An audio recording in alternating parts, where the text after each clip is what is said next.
bil qalbi, dengan hati. Ini yang sulit, agak sulit sedikit. Bil qalbi ini dengan apa kita mensyukuri nikmat yang telah diberikan oleh Allah? Bil qalbi, dengan hati. Dengan cara apa? Menerima atas segala pemberian Allah.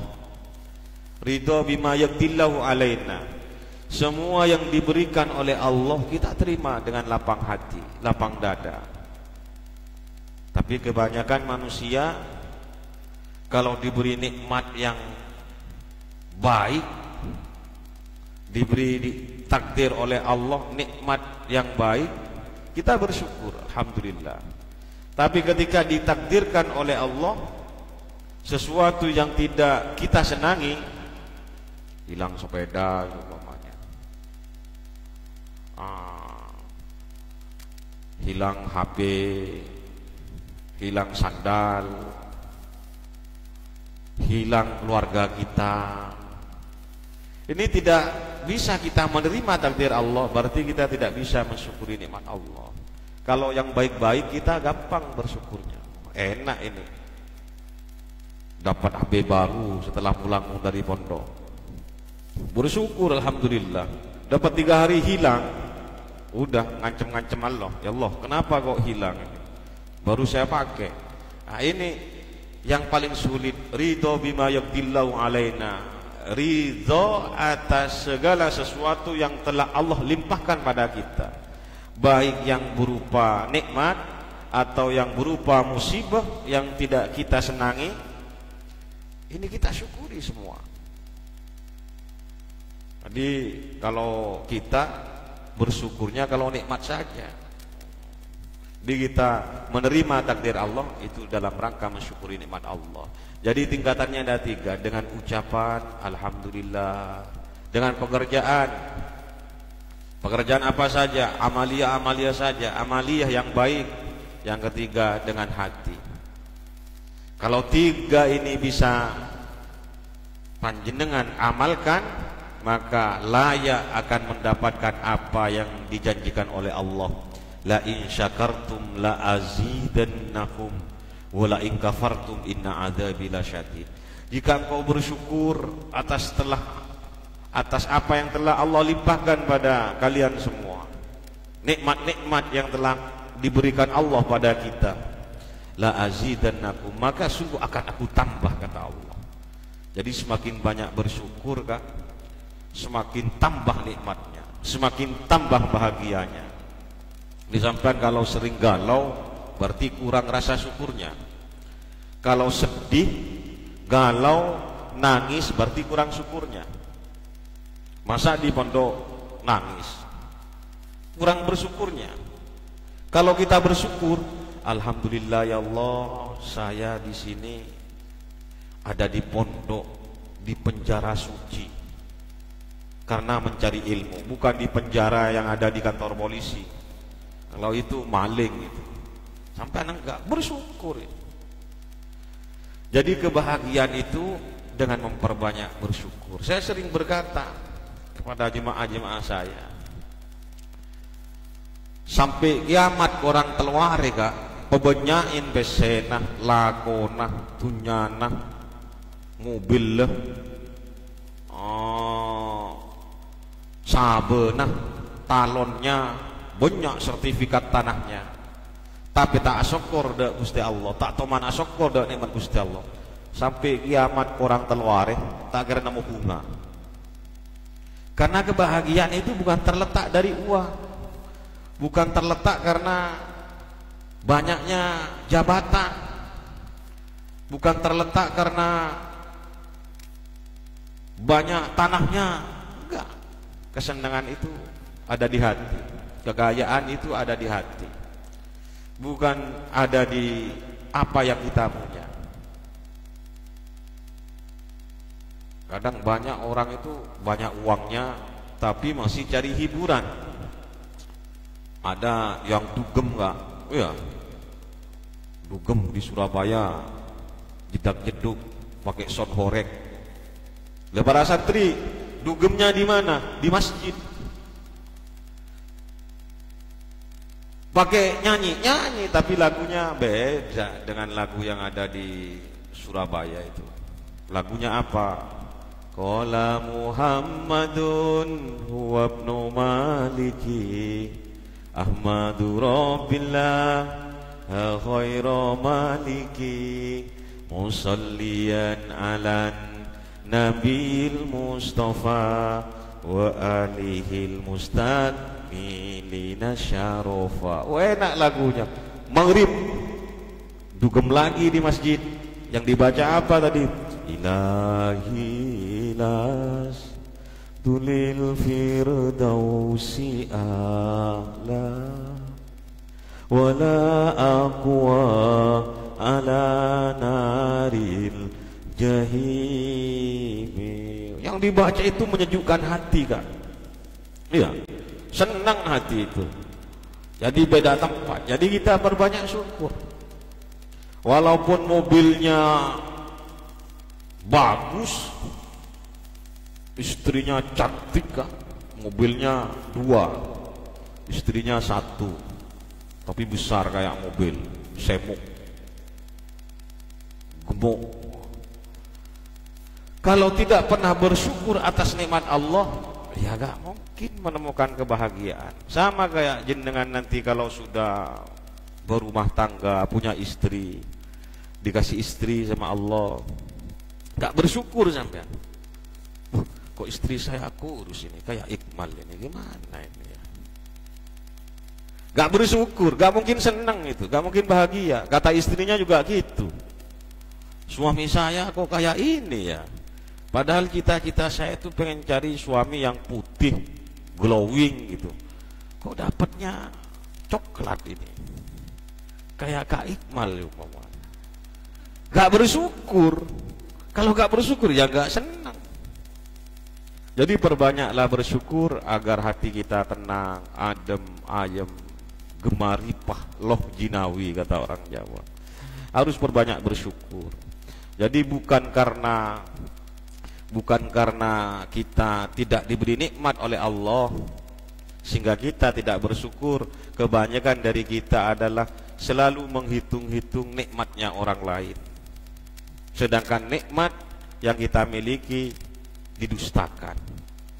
Ajeling orang ngetok, beda tetangganya ganti sepeda, kok sampean yang gak senang? Ganti mobil kayak ganti sepeda.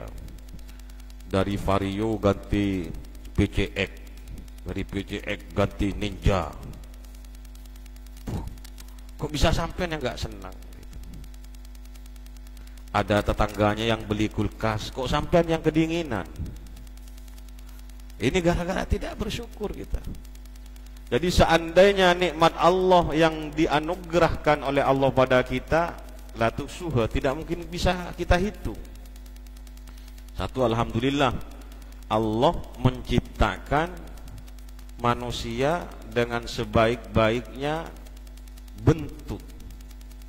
Satu contoh, Allah menciptakan tangan ini. Pernah sampai bersyukur, alhamdulillah saya punya tangan. Ini cincin saya ini, Kak, ditawar 1 M, gak saya kasih. Kenapa? Mau diambil sama tangannya katanya. Kenapa? Mahal tangan ini. Kalau cincin ini murah. Kalau mau diambil sama tangannya, saya beli cincinnya sama tangannya. Oh jangan, 1 M gak saya kasih. Ini harganya tidak ada bandingannya ini. Kita diberi nikmat tangan yang mahal ini. Sampai mau dijual tangannya 1 M? Gak mau. Ini harganya mahal banget. Dikasih kaki, kita nggak pernah bersyukur. Kalau kita hitung, mulai dari mata, mulai dari kita bisa menghirup udara, ini banyak nikmat Allah. Jadi perbanyak bersyukur. Agar apa? La azidannakum, agar kita ditambah nikmatnya oleh Allah. Semakin banyak bersyukur, semakin tambah rizkinya, semakin tambah bahagianya, semakin tambah semuanya. Jadi perbanyak bersyukur. Jenengan Kang santri ini harus banyak bersyukur. Alhamdulillah ya Allah saya bisa ngaji, alhamdulillah ya Allah saya bisa mondok. Mondok itu keren gitu, hebat, keren santri itu Kak. Presiden itu bukan lulusan mana itu, wakilnya Pak Jokowi, Kiai Ma'ruf Amin, santri. Dulu ada presiden sebelumnya Jokowi itu Gus Dur, Kiai Abdurrahman Wahid, santri. Santri itu keren itu, ampuh itu santri itu. Tadi kata anak pesantren dulu, kalah rupo menang dungo. Kalau saingan nanti pulang mau ngelamar istri, saingannya naik mobil ganteng lagi, sampean warnanya ya kayak ini coklat tua ini kayak gimana. Kalah rupo menang dungo, weretan Kak. Apalagi dikasih amalan jaran goyang nanti, sunmatek ajiku ajinomoto gitu, tambah sedap. Kalau dikasih ajinomoto itu nanti tambah manis, tambah enak gitu. Ajian ajinomoto namanya, dibaca sunmatek ajiku ajinomoto gitu. Bukan ajiku semar misem, semar jarang goyang, ajinomoto gitu. Ya itu santri itu ampuh. Makanya jenengan berbahagialah, jenengan perbanyak syukur sudah mendapatkan anugerah yang besar, ditakdirkan oleh Allah menjadi para santri, ditakdirkan oleh Allah senang ngaji, senang pengajian. Mayuridillah bihi khairon yufaqihu fiddin. Ini perlu diingat ini. Man barang siapa yuridillah bihi khairon yufaqihu fiddin. Kalau Allah sudah menghendaki baik pada seseorang, yufaqihu fiddin, maka Allah pahamkan dia, pahamkan dalam urusan fiddin, dalam urusan agama. Jadi sampean itu mondok itu karena apa? Yuridillah bika khairan. Karena Allah sudah menghendaki atas kalian, menghendaki kebaikan. Oh, berarti Allah sudah menghendaki kebaikan. Allah akan pahamkan seseorang yang dikehendaki oleh Allah menjadi orang yang beruntung. Yufaqihu fiddin. Allah pahamkan dia urusan agama. Jadi para santri ini termasuk dalam hadis ini. Yuridillah bihi khairan yufaqihu fiddin. Allah pahamkan urusan agama. Allah senangkan urusan agama. Senang ngaji, senang mondok, senang wiritan. Ini tanda-tanda Allah menganugerahkan kebaikan pada kita. Maka ini harus disyukuri. Syukurnya dengan apa? Dengan tadi itu. Jangan cuma dengan alhamdulillah saja, tapi syukurnya memperbanyak pekerjaan-pekerjaan yang baik, seperti ngaji, hafalan, terus hafalannya Alfiyah, iya Kak, pelajarannya Al-Miftah. Dia hafal, apalagi lagunya Al-Miftah itu senang-senang, lagunya itu bagus-bagus. Tanda-tanda perempuan. Ya, nah, ada yang hafal. Gimana lanjutannya? Tanda-tanda perempuan. Ya. Tanda-tanda perempuan.